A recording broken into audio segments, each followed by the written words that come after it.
నమస్తే CR news కి స్వాగతం. నా పేరు హరిప్రియ. ముందుగా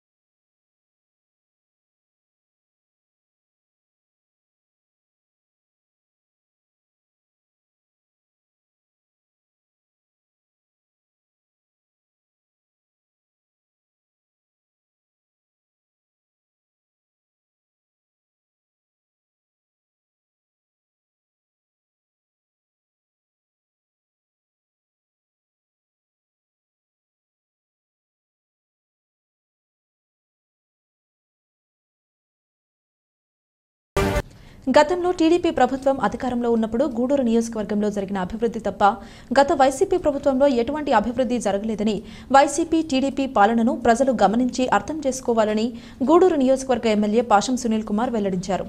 గూడూరు పట్టణంలోని సాధుపేట సెంటర్ వద్ద ఇది మంచి ప్రభుత్వం ప్రజావేదిక కార్యక్రమం నిర్వహించారు. ఈ సమావేశానికి ముఖ్య అతిథిగా ఎమ్మెల్యే పాషం సునీల్ కుమార్ హాజరయ్యారు. ప్రజలు పలు సమస్యలను ఎమ్మెల్యే దృష్టికి తీసుకువచ్చారు. ఐసీడీఎస్ ఆధ్వర్యంలో జరిగిన సామూహిక సీమంతాల్లో పాల్గొన్నారు. ఎమ్మెల్యే సునీల్ కుమార్ మాట్లాడుతూ, గతంలో నేను ఎమ్మెల్యేగా ఉన్నప్పుడు వేసిన రోడ్లు తప్ప వైసీపీ ప్రభుత్వంలో ఏమీ చేయలేదని, వాలంటీర్ల చేత రాజీనామా చేయించి వారిని రోడ్డు మీద పడేశారని తెలిపారు. గతంలో నేను ఎమ్మెల్యేగా ఉన్నప్పుడు పంపలేరు బ్రిడ్జిని మంజూరు చేయించామని, గత వైసీపీ ప్రభుత్వం బ్రిడ్జిని పూర్తి చేయలేదని, అతి త్వరలో పంపలేరు బ్రిడ్జిని పూర్తి చేస్తామని పేర్కొన్నారు. ఎన్నికల ముందు ఇచ్చిన హామీలన్నింటినీ టీడీపీ ప్రభుత్వం అమలు చేస్తుందని, ప్రజలందరూ గత వైసీపీ నేటి టీడీపీ ప్రభుత్వ పాలనను బేరీజు వేసుకోవాలని సూచించారు. ఈ కార్యక్రమంలో మున్సిపల్ కమిషనర్ వెంకటేశ్వర్లు, నాయకులు శీలం కిరణ్ కుమార్, భాస్కర్ రెడ్డి, పులిమి శ్రీనివాసులు, శివకుమార్, చంద్రమౌళి, మోహన్, అల్లి భాష, శ్రీధర్, ఇజ్రాయెల్, రవీందర్ రెడ్డి, మట్టం శ్రావణి, కల్పన, శ్రీదేవి తదితరులు పాల్గొన్నారు. మంచి ప్రభుత్వం అంటే ఏంటంటే 100 రోజులు పూర్తయిన సందర్భంగా ఎన్డీఏ గవర్నమెంట్ వచ్చి 100 రోజులు పూర్తయిన సందర్భంగా ప్రజల్లో ఈ ప్రభుత్వం మీద ఎటువంటి అభిప్రాయం ఉంది, ఈ 100 రోజుల్లో మనం ఏం చేశాం అంటే ఎన్డీఏ గవర్నమెంట్ నారా చంద్రబాబు నాయుడు గారు, పవన్ కళ్యాణ్ గారు గవర్నమెంట్ ఏం చేసిన దాన్ని మీతో మాట్లాడి చర్చించి ఒక ప్రజావేదిక పెట్టి మీ దగ్గర వచ్చేటువంటి అర్జీల్ని స్వీకరించి అధికారులకు ఇచ్చి అది కూడా పరిష్కరించే దిశగా ఈరోజు ఇది మంచి ప్రభుత్వం అనే కార్యక్రమాన్ని ఇక్కడ పెట్టడం జరిగింది. మీ అందరికీ తెలుసు, ఈ 100 రోజుల్లో మీ ముందుగా తండ్రి మీ అందరికీ నన్ను 2వసారి శాసనసభ్యుడిగా గెలిపించినందుకు మీ అందరికీ చేతులు ఎత్తి నమస్కారాలు తెలియజేస్తున్నామా. మీ అందరి దయ వల్ల ఈరోజు శాసనసభ్యులైనా ఇక్కడ మైక్ పెట్టుకొని మాట్లాడుతున్నానంటే అంతా మీ దయ అని చెప్పి మరొకసారి తెలియజేస్తూ, నా గూడూరు 67 లక్షలతో సిల్ట్ తీయించాను కాలువల్లో. మీరు చూసుంటారు, గత 5 సంవత్సరాలు ఎక్కడ కూడా సిల్ట్ తీసేటువంటి పరిస్థితి లేదు.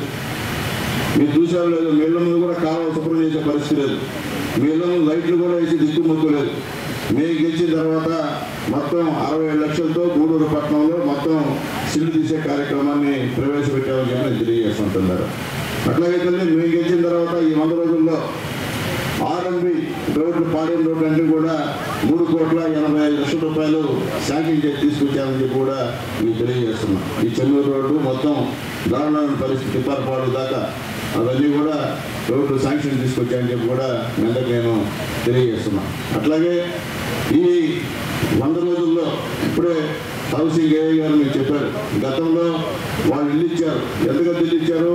అంత గద్దెలు ఇచ్చారు. ఆ ఇంట్లో ఏంటంటే పెళ్లి చేస్తుంటే భార్య బయట ఉండాలా, భర్త లోపల ఉండాలా, లేకపోతే భార్య లోపల ఉండాలా, భర్త లోపల ఉండాలా. లోపల బాత్రూమ్ కూడా కట్టించుకునేటువంటి స్థలం లేకుండా చేశారు. జగనన్న కాలనీ అని చెప్పి అంత గద్దు స్థలం ఇచ్చి ఎందుకు ఇల్లు ఇచ్చారో అర్థం కాలేదు. దాదాపు 6,000 చదువులంటే మిగిలిపోయినాయి కట్టుకోకుండా. ఎవరు కట్టుకోవాలమ్మా? అవన్నీ కూడా రద్దు చేయమని చెప్పాను నేను డిపార్ట్మెంట్ వాళ్ళకి. రద్దు చేసి వాళ్ళందరికీ కూడా రేపు మనం 2 సెంట్లు అంటే 12 అంకణాలు మనం ఇస్తున్నాం. డబ్బులు ఎంతంటే 4,30,000 ఒక ఇంటికి. చప్పటి కొట్ట అవసరం అనుక ఏదో కాముగా ఉన్నారు. ఇది జగన్ గవర్నమెంట్ కదమ్మా, ఇది చంద్రబాబు నాయుడు గారు, పవన్ కళ్యాణ్ గవర్నమెంట్. ఇది చాలా యాక్టివ్గా ఉండాలి. అప్పుడైతే భయం మీకు ఏం చేస్తే ఏమవుతుందని. ఇంకా భయపడిన అవసరం లే. ఎందువల్లంటే ఈరోజు చంద్రబాబు నాయుడు గెలిచినా, పవన్ కళ్యాణ్ గారు గెలిచినా, సునీల్ కుమార్ గెలిచినా మీ దయ, మీరు గెలిపిస్తేనే గెలిచాం. కాబట్టి మా దగ్గర మీకేం భయం లే, సంతోషంగా ఉండండి. ఇబ్బంది అవుతుంది. నేను 4 లక్షలు ఇల్లు ఇస్తున్నామంటే కూడా మీరు గమ్ముంటా. ఇంకా 1,80,000 ఇల్లు ఖర్చు ఇంకా చెప్పండి. కాబట్టి దాన్ని ఇచ్చినప్పుడు మీరు చెప్తే మీ ఆశీర్వాదం ఇస్తే చంద్రబాబు నాయుడు గారు, పవన్ కళ్యాణ్ గారు ఆ భగవంతుడు దేవుళ్ళు ఆశీర్వాదం నా బాధ అంతకన్నా.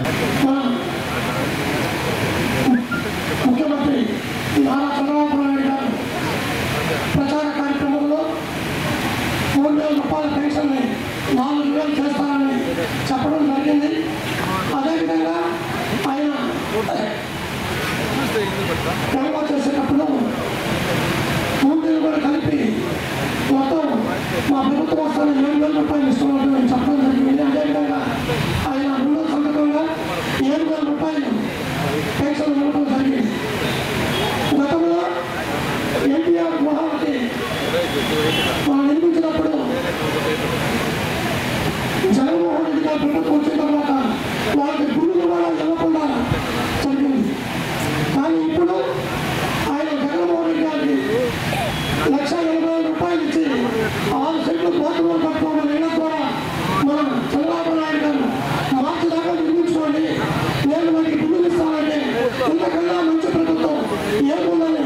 తర్వాత ఈ పెన్షన్ల పెంపు, అన్నా క్యాంటీన్లు, వరద సాయం ఇవన్నీ అమలుపరిచిన తీరుని మీరు చూశారు, పెద్దలు కూడా చెప్పారు. కానీ గత ప్రభుత్వానికి ఈ ప్రభుత్వానికి ఒకే ఒక తేడా, మన ఆంధ్రుల ఆత్మగౌరవాన్ని పెంచిన మన ముఖ్యమంత్రి గారి యొక్క పనితీరుని, పరిపాలన దక్షతని మనందరం గమనించాల్సిన అవసరం ఉంది. 2014లో చంద్రబాబు నాయుడు గారు ముఖ్యమంత్రి అయినప్పుడు, ఈ రాష్ట్రం విడిపోయినప్పుడు అమరావతిని రాజధానిగా ప్రకటించడం జరిగింది. అలాగే 2019లో జగన్మోహన్ రెడ్డి గారు ముఖ్యమంత్రి అయిన తర్వాత అమరావతిని సర్వనాశనం చేసి ఆంధ్రప్రదేశ్ రాష్ట్రానికి రాజధాని ఏంటి అంటే చెప్పుకోలేని దుస్థితిలో మనం ఉన్నాం. ఒక స్కూల్లో పరీక్ష నిర్వహించినప్పుడు, ఎందుకంటే 100 రోజుల్లోనే బాబు గారు ప్రకటించినటువంటి పథకాల్లో సుమారు 4 పథకాలు కంప్లీట్ చేయడం జరిగింది. గతంలో ఇక్కడ ఉన్నటువంటి అధికారులు ఇంతకుముందు చెప్తూ మేము 1వ తేదీ జీతాలు తీసుకోవడం కాదు, ఇప్పుడు టెన్షన్గా 1వ తేదీ మాకు జీతాలు వస్తున్నాయి. గత ప్రభుత్వంలో అప్పుడు బాబు గారు ఉన్నప్పుడు పడుతున్నట్టు లాస్ట్ టైం ప్రభుత్వంలో జగన్మోహన్ రెడ్డి గారు ఏ రోజు మాకు జీతాలు వేస్తారో, మా అకౌంట్లో ఎప్పుడు డబ్బులు ఉంటాయో, డబ్బులు ఎప్పుడైపోతాయో అనే పరిస్థితుల్లో ఉద్యోగస్తులు బిక్కున బతుకుతున్నాము. ఈరోజు మేము హ్యాపీగా ఉంటున్నామంటే మొట్టమొదటి సంతోషించింది అధికారులే. కానీ అదేవిధంగా ఈరోజు పెన్షన్దారులు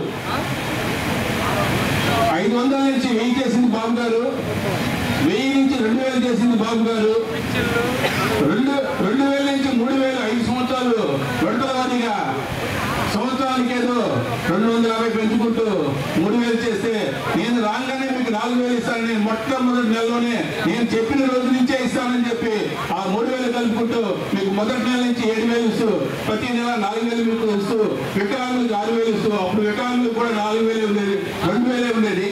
కానీ ఈరోజు వికలాంగులకు 4000 ఇస్తూ, అదేవిధంగా టీటీ వాళ్ళకి 11,000 ఇస్తూ ఇటువంటి పెన్షన్ ని ఏర్పడి 100 రోజులు పూర్తయిన సందర్భంగా గత వారం రోజులుగా ఇది మంచి ప్రభుత్వం అనే కార్యక్రమం ద్వారా మన ప్రజల్లో ఏదైతే 100 రోజుల మన చంద్రబాబు నాయుడు గారు ముఖ్యమంత్రిగా ఏదైతే అభివృద్ధి కార్యక్రమాలు జరిగాయో దాన్ని అవగాహన కల్పిస్తూ దాని గురించి ప్రజల యొక్క కార్యక్రమాలు కూడా నిర్వహించుకోవడం జరుగుతూ ఉంది. మన బాబు గారు చెప్పిన మాట ప్రకారం ఆయన గెలిచిన వెంటనే 3,000 పెన్షన్ని 4,000 అంటే ఆయన ఏప్రిల్ నుంచి కూడా మనకు ఆ మాట ఇచ్చారు.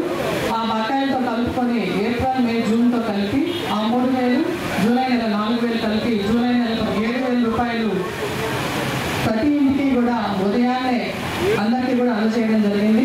ఆ తదుపరి నెల నుంచి కూడా పెరిగిన పెన్షన్ 4,000 ప్రతి ఇంటికి కూడా ఉదయాన్నే అందజేయడం జరిగింది. అదేవిధంగా మనకు ముఖ్యంగా మన ఇల్లు, మన ఆస్తులన్నీ కూడా గత ముఖ్యమంత్రి జగన్మోహన్ రెడ్డి గారు ఆయన మన పెరపలనే కూడా ఆస్తి పత్రాలు కూడా ఆయన తీసుకునే విధంగా ల్యాండ్ టైటిల్ యాక్ట్ అనేది తీసుకురావడం జరిగింది. దాన్ని ముందుగా మన ముఖ్యమంత్రి గారు రద్దు చేసి మన ఆస్తిని కూడా మనకు జాగ్రత్తగా మనకు ఉండేలాగా చేశారు. అదేవిధంగా అన్నా క్యాంటీన్లు, పేదలకి కడుపు నింపే అన్నా క్యాంటీన్లు 5 రూపాయలకే ఉదయం 5 చూసాం. గతంలో 19 నుంచి 24 వరకు జగన్మోహన్ రెడ్డి మూర్ఖపు పాలనను చూశాం. ఆయన చంద్రబాబు నాయుడు గతంలో పెట్టినటువంటి పథకాలని కూడా చంద్రన్న బీమా అయితేనేమి, చంద్రన్న పెళ్లి కానుక, సంక్రాంతి కానుక, అదేవిధంగా సీఎం రిలీఫ్ ఫండ్, ముస్లింలకి వాళ్ళకి ఇస్తున్న పండుగ కానుకలు అయితేనేవి అన్నింటినీ కూడా రద్దు చేయడం కూడా జరిగింది. ప్రజలు అతనికి ఒక అవకాశం ఇచ్చి ఈరోజు లాస్ట్ 11 సీట్లు తీసుకొచ్చారని అంటే ఆయన పరిపాలన మీద ఎంత విరక్తి చెందారో కూడా మనం అందరికీ తెలిసిన విషయమే. ఈరోజు చంద్రబాబు నాయుడు గతంలో ఏ విధంగా పరిపాలన చేశాడో అదే విధంగా ఇప్పుడు 24 నుంచి చెప్పిన మాట ప్రకారం అనేక పథకాలని ఈరోజు మన ప్రజల ముందుకు తీసుకొస్తున్నాడు. ఇప్పుడు అందరూ కూడా వేదిక మీద ఉన్న పెద్దలందరూ కూడా చెప్పారు. ఇప్పుడు మనకు మంచి పరిపాలన, ఈరోజు అభివృద్ధి అంటే మన గూడూరు. అలానే అమృత్ స్కూల్లో కూడా మనకి దాదాపు 21 కోట్ల రూపాయలతో, అంటే 13 కోట్లు వాటర్ సప్లైకి, తర్వాత 9 కోట్లు అందులో కూడా వాటర్ సప్లై రిజర్వేషన్ రెండింటికి కలిపి మొత్తం వాటర్ సప్లై రిజర్వేషన్ కింద 21 కోట్ల రూపాయలతో అమృత్ కింద డిపిఆర్లు మనం ఆల్రెడీ తయారు చేసి పంపించడం జరిగింది. ఇందులో మనకి ఏదైతే ట్యాంకులు బాగాలేని ట్యాంకులు ఉన్నాయో ఆ ట్యాంకులు పునర్నిర్మించుకోవడానికి, ఎక్కడైతే నీటి సరఫరా గర్భవతులు బాలింతలకైతే మంచి ఇంతకు ముందు అయితే నాణ్యత కొంచెం తక్కువగానే ఉండేది. మదర్స్ దగ్గర నుంచి కూడా మాకు కంప్లైంట్స్ వచ్చేది అనమాట. ఎందుకంటే కందిపప్పు సరిగ్గా లేదు, ఆయిల్ మంచిగా లేదు, రైస్ బాగాలేదు అని చెప్పేసి మనకి ఇంతకుముందు మదర్స్ నుంచి కంప్లైంట్స్ వచ్చేది. కానీ ప్రస్తుతం అయితే మనకి 45 రైస్ మంచి కందిపప్పు, ఒక 2 నెలలు కందిపప్పు లేకుండా ఆపేసినా కూడా ఇప్పుడు మాత్రం చాలా మంచిగా కందిపప్పుని గ్రామస్తులకి అందరూ మన గర్భవతుల బాలింతలకి అందిస్తూ ఉన్నాము. అందరూ కూడా చాలా సంతోషంగా ఉన్నారు. ప్లస్ ఇంకోటి ఏంటంటే ఇంతకుముందు మనం ఎంతో పనిచేసే వాళ్ళని మనకి జీతాలు అందేవి కాదు. ఇవి మాకు గవర్నమెంట్ ఎంప్లాయీస్ అయితే మా కార్యకర్తలు, అంగన్వాడీ కార్యకర్తలకి, హెల్పర్లకు కూడా హామీ సకాలానికి అందించేది కాదనమాట. కానీ ఇప్పుడు మాత్రము మాతో సమానంగా మా అంగన్వాడీకి 88 చేసుకోగలిగినాము. ఈ మధ్య ఇసుక ప్రాబ్లం వల్ల పూర్తిగా చేసుకోలేకపోతున్నాము. ఇప్పుడు శాండ్ కొద్దిగా అవైలబుల్గా ఉంది కాబట్టి మేము చేసుకుంటాం సార్. అలాగే మొత్తం మీద ఇప్పుడు మనకున్న 11 లేఅవుట్లో 1047 ఇళ్ళు పూర్తి చేయగా 1843 ఇళ్ళు ఇంకా వివిధ దశలో ఉన్నాయి. వాటిని మన ఇల్లు మన గౌరవం పథకం ద్వారా అవన్నీ కూడా పేదరికం గురించి అవగాహన సదస్సులు పెట్టి ఈ పేర్లన్నీ వార్డు వారిగా లిస్టు తయారు చేస్తున్నాము. అలాగే ప్రతి లేఅవుట్కి స్పెషల్ ఆఫీసర్గా మన కమిషనర్ గారు నియమిస్తున్నారు. అలాగే వార్డు వారీగా ఈ లబ్ధిదారులను గుర్తించి వాళ్ళని మన స్థానిక ఆసుపత్రిలో ఫ్రీజర్ల కొరతను తగ్గించే విధంగా గూడూరు ఎమ్మెల్యే సునీల్ కుమార్ ఆయన సొంత నిధులతో ఆయన తండ్రి జ్ఞాపకార్థం ఒక ఫ్రీజర్ అందజేయడం అభినందనీయమని గూడూరు ప్రభుత్వ ఏరియా ఆసుపత్రి సూపరింటెండెంట్ డాక్టర్ షరీనా బేగం అన్నారు. తిరుపతి జిల్లా గూడూరు పట్టణంలోని ప్రభుత్వ ఏరియా ఆసుపత్రికి గూడూరు ఎమ్మెల్యే సునీల్ కుమార్ సోదరుడు సురేష్ కుమార్ వారి తండ్రి పెంచలయ్య జ్ఞాపకార్థం 85,000 రూపాయల విలువ చేసే శీతల శవపేటిక అందజేశారు. గూడూరు డివిజన్ హెడ్ క్వార్టర్స్ అయినటువంటి గూడూరు పట్టణంలోని గూడూరు ప్రభుత్వ ఏరియా ఆసుపత్రిలో ఫ్రీజర్ల కొరత ఉందని గుర్తించిన గూడూరు ఎమ్మెల్యే సునీల్ కుమార్ ఆయన తండ్రి పెంచలయ్య జ్ఞాపకార్థం ఒక ఫ్రీజర్ కొనుగోలు చేసి తన సోదరుడైన సురేష్ కుమార్ చేతుల మీదుగా ఆసుపత్రికి అందజేశారు. ఈ సందర్భంగా గూడూరు ప్రభుత్వ ఏరియా ఆసుపత్రి సూపరింటెండెంట్ డాక్టర్ షరీనా బేగం మాట్లాడుతూ ఆసుపత్రిలో ఉన్న సమస్యలను గుర్తించి ఎమ్మెల్యే సునీల్ కుమార్ వాటిని పరిష్కరించేందుకు చర్యలు తీసుకోవడంతో పాటు ఆయన సొంత నిధులతో సదుపాయాలు ఏర్పాటు చేయడం అభినందనీయమని, ఈ క్రమంలో ఫ్రీజర్ అందజేసినందుకు ఆయనకు మరియు వారి కుటుంబ సభ్యులకు కృతజ్ఞతలు తెలుపుకుంటున్నామన్నారు. ఈ కార్యక్రమంలో డాక్టర్ రాజా, టీడీపీ నాయకులు సురేష్ కుమార్, ప్రణీత్ యాదవ్, వేముల సునీల్, ఓం ప్రకాష్, మువ్వా చరణ్, దయాకర్, అరుణ్ శ్రీనివాసులు, వెంకట సాయి, శ్రీకాంత్ తదితరులు పాల్గొన్నారు. ఈరోజు మాకు పాసం సునీల్ సారు వాళ్ళ తమ్ముడైన పాసం సురేష్ గారి ద్వారా వాళ్ళ తండ్రి గారైన పాసం పెంచలయ్య గారి జ్ఞాపకార్థం ఈ ఫ్రీజర్ ఇవ్వడం మాకు చాలా సంతోషంగా ఉంది. ఎందుకంటే మాకు 2 ఫ్రీజర్స్ మాత్రమే ఉన్నాయి. ఒక్కొక్కసారి ఆర్టీఎల్ జరిగి 4-5 బాడీలు కూడా ఒకేసారి ఎట్ ఏ టైం పెట్టాల్సిన పరిస్థితి వచ్చినప్పుడు మాకు ఫ్రీజర్ కొరత అయితే ఉంది. ఈ టైంలో సార్ ఇవ్వడం ఇది మాకు చాలా ఉపయోగకరమైన విషయం. పాసం సునీల్ సారు ఎప్పుడు పేద ప్రజలన్నా వాళ్ళ పట్ల కొంచెం బాగా చేయండమ్మా అని ఎప్పుడు చెప్తుంటారు. సార్కి పేద ప్రజలపైన ప్రత్యేకమైన శ్రద్ధ ఉంది. సార్కి సార్ కుటుంబానికి ప్రత్యేకమైన ధన్యవాదాలు. వాళ్ళ కుటుంబాన్ని దేవుడు కాపాడాలని కోరుకుంటూ సెలవు తీసుకుంటాం. మన గూడూరు ఎమ్మెల్యే గారైనటువంటి శ్రీ పాసిం సునీల్ కుమార్ ఆదేశాల మేరకు వారి తండ్రి గారైనటువంటి శ్రీ పాసిం పెంచిలయ్య జ్ఞాపకార్థం ఈ ఫ్రీజర్ని గవర్నమెంట్ హాస్పిటల్కి ఇవ్వడం జరిగింది. గవర్నమెంట్ హాస్పిటల్ సూపరింటెండెంట్ గారైన కరీం గారి ఆధ్వర్యంలో ఇవ్వడం జరిగింది. అందరికీ నమస్కారం. ఈరోజు గూడూరు ఎమ్మెల్యే అయినటువంటి డాక్టర్ పాసిం సునీల్ కుమార్ గారు ఆశీస్సు ఆయన ఆధ్వర్యంలో ఈరోజు గవర్నమెంట్ హాస్పిటల్కి రిఫ్రిజిరేటర్ పోస్ట్ మార్టం రూమ్కి రిఫ్రిజిరేటర్ ఇవ్వాలి. అందరికీ నమస్కారం. ఈరోజు మన గూడూరు ప్రభుత్వ హాస్పిటల్ ఒక ఫ్రీజర్ని మన గూడూరు మన సునీలన్న ఫ్రీజర్ని వాళ్ళ నాన్నగారిని పెంచిలయ్య గారి జ్ఞాపకార్థం వాళ్ళ తమ్ముడైన మన సురేష్ అన్న ఆధ్వర్యంలో ఈరోజు గవర్నమెంట్ హాస్పిటల్కి ఈ ఫ్రీజర్ని డొనేషన్ చేయడం జరుగుతుంది. ఎందుకంటే ఆ రోజు కరోనాలో కూడా చాలా సహాయం చేశారు ఆయన. గవర్నమెంట్ ప్రభుత్వం లేకపోయినా ఆయన ప్రతిపక్షంలో ఉన్నా కూడా ఓడిపోయినా కూడా మన గూడూరు కాబట్టి ఎక్కడైనా లాక్డౌన్ జరిగిన వార్డులో మా వార్డు కావచ్చు మిగతా వార్డులు కావచ్చు ప్రజలు చెప్పినా చెప్పకపోయినా కూడా వాళ్ళకి నిత్యావసరాలు ఇవ్వడం కానీ మిగతా వైద్య సహాయం చేయించడం కానీ అన్నీ చేసినారు. అలాగే ఆ రోజు ఆక్సిజన్ సిలిండర్లు కూడా చాలా వరకు కూడా ప్రభుత్వ ఆసుపత్రికి సారు చెప్పిన దానివల్ల డొనేషన్ కూడా చేసిన సందర్భం. గూడూరు నియోజకవర్గ ఎమ్మెల్యే అయినటువంటి మా అన్నగారు సునీల్ కుమార్ గారి ఆదేశాల మేరకు వాళ్ళ నాన్నగారైనటువంటి పెంచలయ్య గారి జ్ఞాపకార్థం వాళ్ళ చిన్న కుమారుడైనటువంటి పాసిం సురేష్ కుమార్ గారి ఆధ్వర్యంలో గూడూరు ప్రభుత్వ ఆసుపత్రికి పోస్ట్ మార్టం గదికి ఏదైనా నైట్ లేట్ అయినా ఏదైనా ఎవరు గుర్తించలేని డెడ్ బాడీస్ వచ్చినప్పుడు అక్కడ స్టోరేజ్కి రిఫ్రిజర్ లేక ఇబ్బంది పడుతున్న పరిస్థితిలో పాసిం ఎమ్మెల్యే గారి దృష్టికి తీసుకెళ్ళడం జరిగింది, సునీల్ కుమార్ గారి దృష్టికి. ఆయన వెంటనే స్పందించి వాళ్ళ చిన్న కుమారి ద్వారా వాళ్ళ నాన్నగారి పేరు మీద ఈ 80 నుంచి 90 వేల విలువలు చేసే ఈ ఫ్రీజర్ని ప్రభుత్వ ఆసుపత్రికి డొనేట్ చేయడం జరిగింది. చాలా ఆనందకరం. గతంలో సునీల్ అన్న గారు డయాలసిస్ సెంటర్ కూడా ఏర్పాటు చేశారు ఈ అదే హాస్పిటల్. మన ఎమ్మెల్యే పాసిం సునీల్ గారి వారి తండ్రి జ్ఞాపకార్థం పాసిం పెంచలయ్య గారి జ్ఞాపకార్థం మా గవర్నమెంట్ ఏరియా హాస్పిటల్కి ఈ శవాలను నిల్వ చేసేటటువంటి ఫ్రీజర్ డొనేట్ చేస్తున్నారు ఈరోజు. ఇది చాలా సంతోషకరమైన విషయం. అసలు పాసిం సునీల్ అంటేనే గూడూరు అంటేనే పాసిం సునీల్. ఆయన గూడూరుకి ఒక పెద్ద అసెట్. ఈ గూడూరు ప్రజలు మనందరం కూడా వ్యక్తిగతంగా నేను కూడా ఈ 5 ఏళ్ళు ఆయన లేకపోవడం అనే ఒక దాన్ని అనుభవించాం, ఆ బాధను అనుభవించాం మేము. కానీ మళ్ళా పాసిం సునీల్ గారు ఎమ్మెల్యే అయ్యారు. ఇంకా నుంచి మనకి అన్ని బాధలను విముక్తి, పేద ప్రజల మీద ఆయనకున్న శ్రద్ధ, తర్వాత మన ఆసుపత్రి మీద ఆయనకి ఎంతో ప్రేమ. ఎన్నోసార్లు ఆసుపత్రిని వచ్చి విజిట్ చేస్తారు, ఇక్కడ ఉండే సమస్యలన్నీ కూడా అడుగుతారు.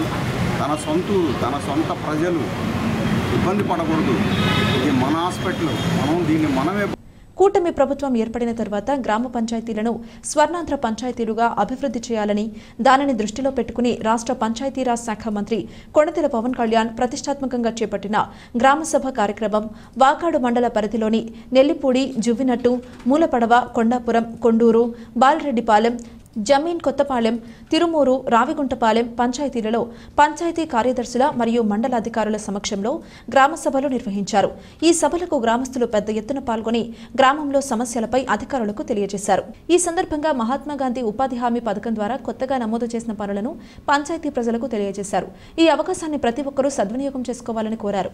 ఈ కార్యక్రమంలో Vakadu incharge MPDO Manohar Goud, special officer Vijayamma, sarpanch Bandili Pulamma, మాజీ సర్పంచ్ కె సుబ్రహ్మణ్యం, పంచాయతీ కార్యదర్శి రవీంద్ర, గ్రామ పెద్దలు కుంబాల రమణయ్య, కావాలి రమణయ్య, రుద్రవరం ప్రకాశం, సచివాలయ సిబ్బంది, గ్రామస్తులు పాల్గొన్నారు. ప్రజానికానికి మరియు వేదిక ఆలోచించినటువంటి గ్రామ సర్పంచ్ గారికి మరియు స్పెషల్ మన ఏపీ మేడం గారికి, అదేవిధంగా ఇక్కడ చేసినటువంటి ప్రజలందరికీ కూడా నా యొక్క ధన్యవాదాలు మరియు అదేవిధంగా నమస్కారాలు అండి. సో ఈనాడు ముఖ్యంగా మనం ఈ రోజు గ్రామ సభలో స్వర్ణాంధ్ర అనే అంశం మీద జరుపుకున్నాం. సో ముందుగా వేదిక అలంకరించవలసిందిగా మన నా గ్రామంలో నాయకులు కుంబాల రమణయ్య గారిని వైసీపీ ప్రభుత్వంలో మాజీ మంత్రి వర్యులు కాకాని గోవర్ధన్ రెడ్డి సహకారంతో జట్లకొండూరు గ్రామ పంచాయతీ పరిధిలోని కుడితిపల్లి గ్రామానికి 1,64,00,000 రూపాయలతో పలు అభివృద్ధి పనులు చేపట్టామని, అందులో భాగంగానే ఆర్వో వాటర్ ప్లాంట్ ఏర్పాటు చేసినట్లు జట్లకొండూరు గ్రామ ఉప సర్పంచ్ ఆవుల తులసీరాం యాదవ్ పేర్కొన్నారు. శుక్రవారం కుడితిపల్లి గ్రామంలో ఏర్పాటు చేసిన ఆర్వో వాటర్ ప్లాంట్ను ప్రారంభించారు. ఈ సందర్భంగా ఆయన మాట్లాడుతూ గతంలో త్రాగునీటికి ఇబ్బందులున్నప్పుడు గోవర్ధన్ రెడ్డి సహకారంతో చేతి పంపులు ఏర్పాటు చేశామని, అదేవిధంగా పలు రైతుల సమస్యలు తీర్చినట్లు గుర్తు చేశారు. ఈ కార్యక్రమంలో సర్పంచ్ కట్టుమూడి నాగమ్మ, కట్టుమూడి శ్రీనివాసులు, గుండుబోయిన వెంకయ్య యాదవ్, కంటే సతీష్, పలువురు వార్డు సభ్యులు, గ్రామస్తులు పాల్గొన్నారు. జట్లకొండూరు పంచాయతీ కుర్తిపల్లి గ్రామంలో ఈరోజు గ్రామ పెద్దల సమక్షంలో వాళ్ళ సహకారంతో ఈరోజు వాటర్ ప్లాంట్ ఓపెన్ చేయడం జరిగింది. గతంలో ఎలక్షన్ ముందు ఈ వాటర్ ప్లాంట్ కట్టడం జరిగింది. ఎలక్షన్ కోడ్ కారణంగా ఈ వాటర్ ప్లాంట్ ఓపెన్ చేయలేకపోయాము. ఈ మధ్య పంచాయతీ తీర్మానం పెట్టి అధికారికంగా తీర్మానంలో ప్రపోజల్ పెట్టి గ్రామ ప్రజలకు ఇబ్బంది లేకుండా ఇక్కడ లోకల్గా కుర్తిపల్లిలోనే వాటర్ క్యాన్ అందుబాటులో తెస్తున్నాము. గతంలో కూడా గోవర్ధన్ గారి సపోర్ట్తో, మాజీ మంత్రివర్యులు గోవర్ధన్ గారి సపోర్ట్తో ప్రాజెక్ట్ రోడ్ కింద దాదాపు కుర్తిపల్లిలో 86 లక్షలతో ప్రాజెక్ట్ రోడ్ కింద మెయిన్ రోడ్ వేయడం జరిగింది. గ్రామంలో దాదాపు 80 లక్షలతో సిమెంట్ రోడ్లు వేయడం జరిగింది. అట్టా ప్రజలకు ఏ అవసరాలు వచ్చినా సరే ఆ అవసరాన్ని మేము గతంలో చెప్పిన మరుక్షణం గోవర్ధన్ గారు సపోర్ట్తో పంచాయతీ అభివృద్ధి బాటలు నడిపించాము. అలాగే ఎలక్షన్ ముందు కూడా ఆడవాళ్ళు కూడా కరెంటు పోయినప్పుడు హ్యాండ్ బోర్లు లేవని ఇబ్బంది పడినప్పుడు చెప్పిన మరుక్షణం దాదాపు 3 బోర్లు హ్యాండ్ బోర్లు కూడా మనం అయిపోయించడం జరిగింది. అట్లాగే ప్రతి ఒక్క విషయంలోనూ గ్రామంలో అందుబాటులో ఉంటూ పెద్దల సహకారం తీసుకుంటూ ఖచ్చితంగా కుర్తిపల్లిని ఇంకా అభివృద్ధి బాటలో నడిపిస్తామని తెలియజేస్తున్నాము. అలాగే అధికార పార్టీ నాయకులతో కూడా కలుపుకొని సోమిరెడ్డి గారు మన గ్రామానికి వచ్చిన తర్వాత కూడా ఇక్కడ కుర్తిపల్లిలో పొలాలు పెండింగ్లో ఉన్నాయి. గతంలో మాజీ మంత్రివర్యులు గోవర్ధన్ గారు ఆయన సపోర్ట్తో అన్ని సర్వేలు కూడా జరగడం జరిగింది. పాస్బుక్లు వస్తాయని చెప్పడం జరిగింది. ఈ ప్రభుత్వం మారిన తర్వాత ఈ గ్రామంలో ఉన్న ప్రజలు చాలా సంవత్సరాల నుంచి పొలాలు చేసుకుంటూ జీవనం గడిపిస్తున్నారు. సోమిరెడ్డి గారు మా గ్రామానికి వచ్చిన తర్వాత కూడా మేము కూడా పార్టీలకు అతీతంగా సోమిరెడ్డి గారిని కూడా కలిసి ఆ పొలాలని క్లియర్ చేయమని కోరుచున్నాము. అలాగే పంచాయతీ సపోర్ట్తో, అధికార పార్టీ వాళ్ళ సపోర్ట్తో, గ్రామ పెద్దల సపోర్ట్తో ఖచ్చితంగా కుర్తిపల్లిని అభివృద్ధి బాటలో నడిపిస్తామని పెద్దల సమక్షంలో మేము తెలియజేస్తున్నాము. గత వైసీపీ పరిపాలనలో వాటర్ ప్లాంట్ కట్టించారు. ఎలక్షన్ కారణంగా ఎన్నికల కోడ్ వల్ల ఓపెన్ చేయలేకపోతున్నారు. మా గ్రామంలో మంచినీళ్ళ కోసం అనేక ఇబ్బందులు పడుతున్నాము. ఒక ఈదికి పరాయి నుంచి ఒక ఈదికి వాటర్లో నీళ్లు తెచ్చిన వాళ్ళు 20 రూపాయల క్యాన్ అమ్ముతూ ఒక ఈదికి పోసి ఒక ఈదికి 5 పట్టి వెళ్ళిపోతున్నారు. చెరువులపల్లి పక్కన కొండూరుకు పోయి మేము తెచ్చుకుంటున్నాము. ఈ వాటర్ ప్లాంట్ ఓపెన్ చేసినందువల్ల మా గ్రామ ప్రజలకందరికీ సౌకర్యం కలుగుతుందని అనుకుంటున్నాం. మనుబోలు గ్రామంలోని శ్రీ షిరిడి సాయిబాబా మందిరంలో గురువారం రాత్రి స్వామివారికి ఘనంగా పల్లకీ సేవ కార్యక్రమం నిర్వహించారు. భక్తులు స్వామివారి పల్లకిని తమ భుజాలపై ఉంచుకుని సాయి నామస్మరణ చేస్తూ గ్రామంలోని పురవీధుల్లో ఊరేగించారు. సాయి భక్త భజన బృందం మనుబోలు వారిచే భజనలు నిర్వహించారు. అర్చకులు శ్రీనివాసులు పూజ నిర్వహించి భక్తులకు తీర్థ ప్రసాదాలు అందజేశారు. కార్యక్రమాలకు ఉభయదాతలుగా కీర్తిశేషులు నారపరెడ్డి సీతారామిరెడ్డి జ్ఞాపకార్థం ఆయన భార్య అక్కంపేట గ్రామ సర్పంచ్ జాంబవతమ్మ, వీరి కుమారుడు కిరణ్ కుమార్ రెడ్డి, అఖిల దంపతులు, వీరి కుటుంబ సభ్యులు వ్యవహరించారు. ఈ పూజలలో అధిక సంఖ్యలో భక్తులు పాల్గొని స్వామివారిని దర్శించుకుని తీర్థ ప్రసాదాలు స్వీకరించారు. ఓం సాయి శ్రీ సాయి జయ, ఓం సాయి శ్రీ సాయి జయ జయ, ఓం సాయి శ్రీ జయ సాయి, ఓం సాయి శ్రీ, ఓం సాయి శ్రీ సాయి జయ జయ సాయి, ఓం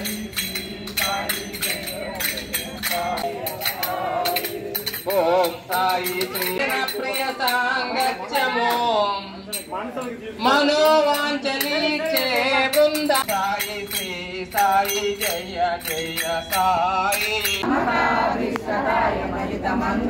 రాజాదిరాజాయ ముక్తి మార్గ బోధకాయ పూజ్య మంగళం.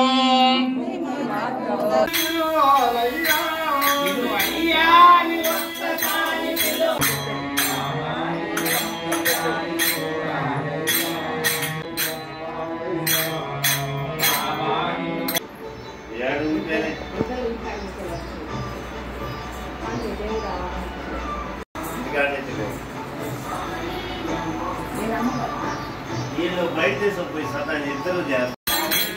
సాయి జయ జయ సాయి, సాయి శ్రీ సాయి జయ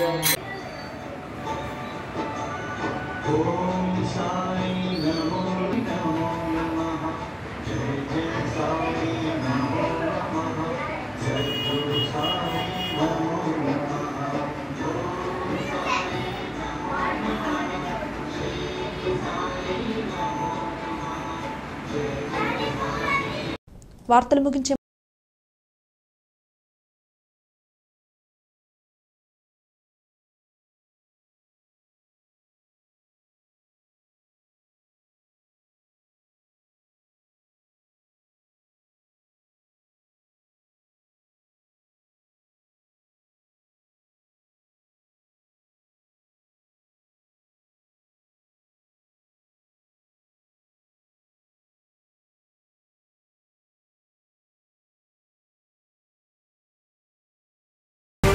ఇది ఇవాల్టి బులెటిన్. మరొక బులెటిన్లో మళ్ళీ కలుద్దాం. అంతవరకు సెలవు. నమస్కారం.